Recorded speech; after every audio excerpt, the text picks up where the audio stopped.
I think I want to tell you a little about my experiences when I was in the service. And I think my kids probably don't know anything that I'm going to be telling. And because I never had time to really tell them what happened. And so I thought, being you're having this meeting today, and I thought it'd be a good time to let you know a little about some things that went on. But anyway, I graduated from high school in Indianola, Iowa in 1943. And in 1944, I went in the service, and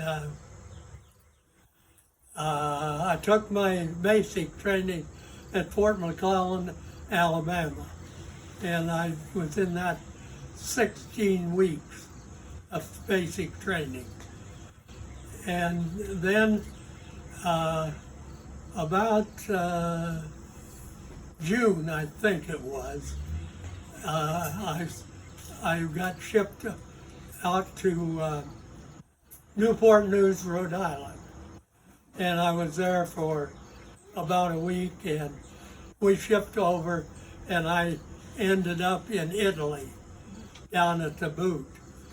And they had a replacement depot there for recruits. And so that's where I was for a little while. And then I think it was in July that I went up into the lines. And I went up into the 179th Infantry Regiment of the 45th Infantry Division. And I was in Company C. That's where they placed me. And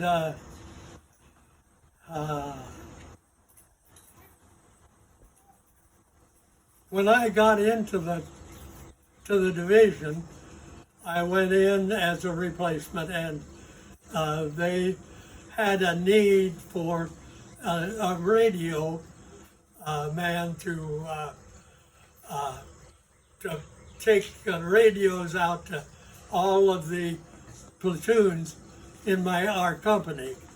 And so they had me do that when I first started with the infantry there.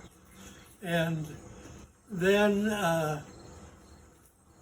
I would take telephones from the headquarters, and I'd take them out to one to each platoon. We had 4 platoons in our company, and so I did that for a while, and then we went into France. I didn't see any service in Italy, but I did get a Bronze Star for there, because that's where I shipped to when I went overseas. And then we were right in pretty close to the Black Forest in France, and that was pretty close to the Netherlands, and so that's where we were fighting at that time. And so then we were fighting through France, and there were just lots and lots of towns that we liberated in France, and all the people there were very, very nice. And I think we met all the burgomasters, who are the mayors of the little villages that we went through. And they were really appreciative that we were there. And then we kept going, and we went through the Siegfried line and the Medford line, which were outposts, and they had machine guns in, and they didn't think that we could get through those, but we did. We would go through and kick out the doors and use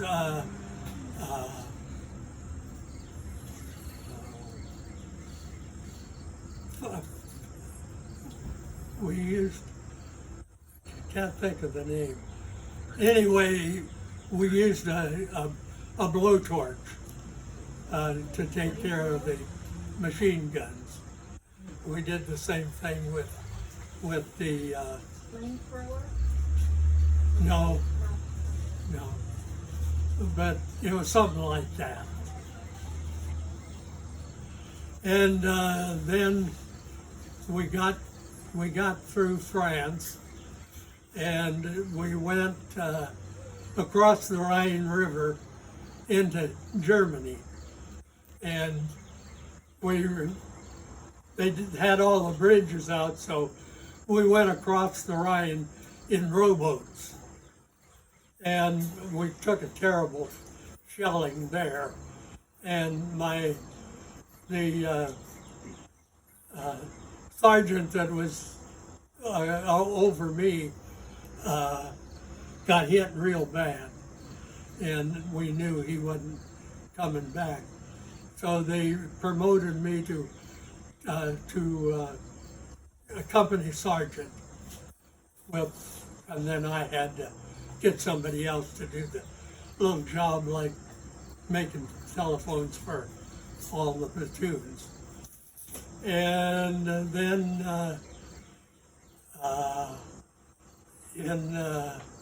I think it was the 1st of January of 1945, we were in the Battle of the Bulge, and the Germans surrounded us, took the company, the platoon, the regimental company headquarters, prisoners. But we were very fortunate, and we had 2 military mortars, 60 millimeter mortars, assigned to our company, and we were dug in pretty good, and so every once in a while we would have them shell our positions where we were at, so we didn't get captured. So that's how that went. Oh, and a little before that, I got my Purple Heart. I don't remember whether that was in France or Germany, but we were all dug in, and there was a German 88 shell going over, and I heard it, and if you had ever heard it before, you knew what it was, because it was a bullet that, it's not a bomb, but it was a mortar or a shell that had fragments in it, and I didn't get in my foxhole quite quick enough, and I heard it hit the tree above me, which set it off. And I got a shrapnel in my left hip, and but I was very fortunate. I think somebody was overlooking me, and so I went to the aid station, which was probably half a mile away, and somebody took me there, and they took care of my wound in my hip. But the shrapnel that I got there, I had little roll of toilet paper in my back hip pocket, and my billfold. And the shrapnel went through both of those. And then I got a wound on my hip. And I was probably back on the front lines in probably a couple hours after that. So I was very fortunate. But anyway, I started to tell you about going through over the Rhine, and we had the Battle of the Bulge, and that, I think that was the first, I think that was New Year's Eve of 1945. And let's see. But when I don't think I ever slept in a bed from the time I went to the front lines until I got out. But anyway, if you wanted to take a bath, you take a bath in your helmet. And if you wanted to wash your socks or something, you wash them in your helmet too.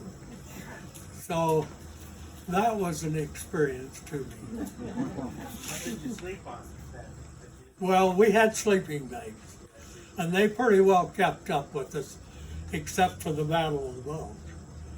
But anyway, on the Battle of the Bulge, we had 2 or 3 tanks that broke through to us after we were in that bulge for 3 days. We didn't have any food or drink, either one, for 3 whole days. So when we got out, the tanks that came and went and got us, all they had was frozen hash out of sea cans. And that one tasted real good. And let's see. Have anybody got any questions? How about the concentration camps? Oh, 3 days before the war was over, we liberated Dachau concentration camp. And that camp was established in 1933. That was when Hitler was going his way and getting all of these territories. And so if you want Trump to be back in, that's exactly what will happen. Because that's how he got in power, was telling lies and whatever it was that he did. No, I just thought I'd throw that in there.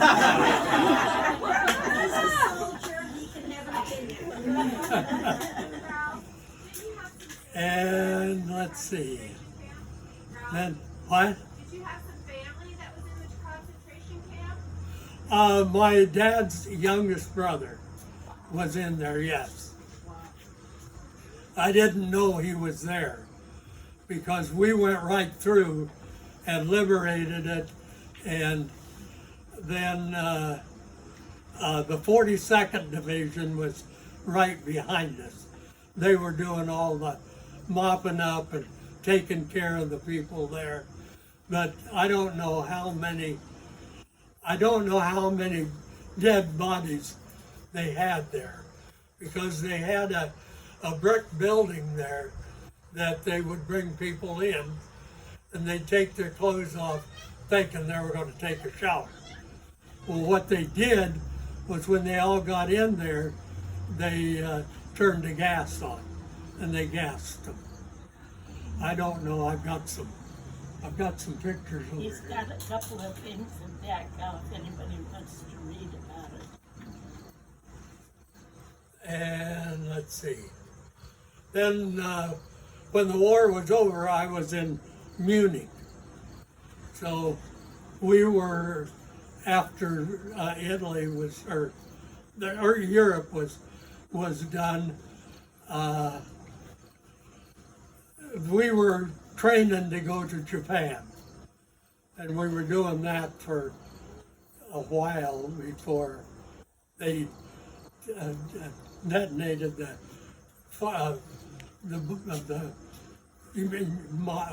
bomb that they took care of Germany or Japan.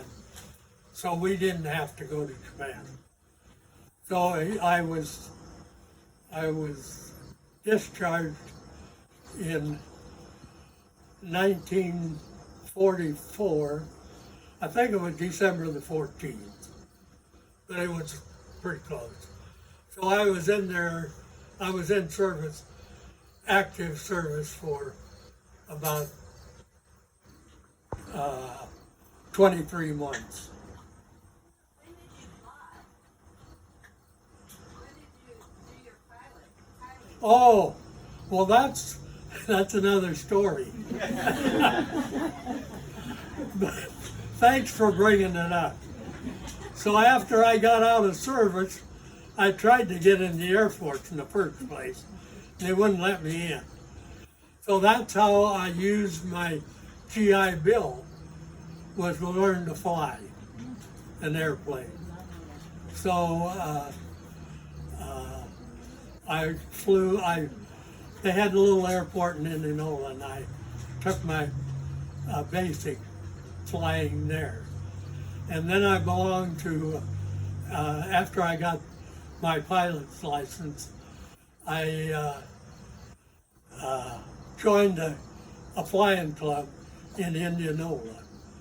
And on my solo flights, I went to Washington, Iowa, and Iowa City, and then back to Indianola.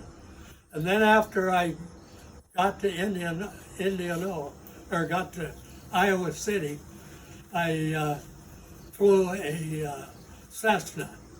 It was a two-place plane, and I went in with that club for probably 6 years, and then I had too many kids.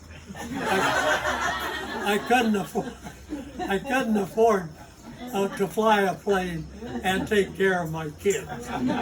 So they were very good to me, and I hope they appreciate it. And I'm sure they did. Where were you on DJ?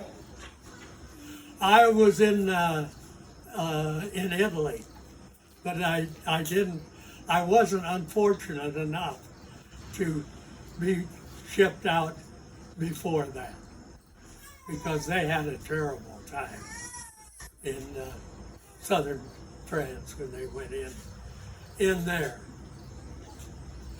So I guess that's my life history.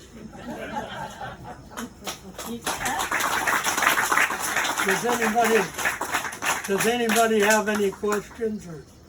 Yeah, I've got a question, but it doesn't relate to the war. Oh.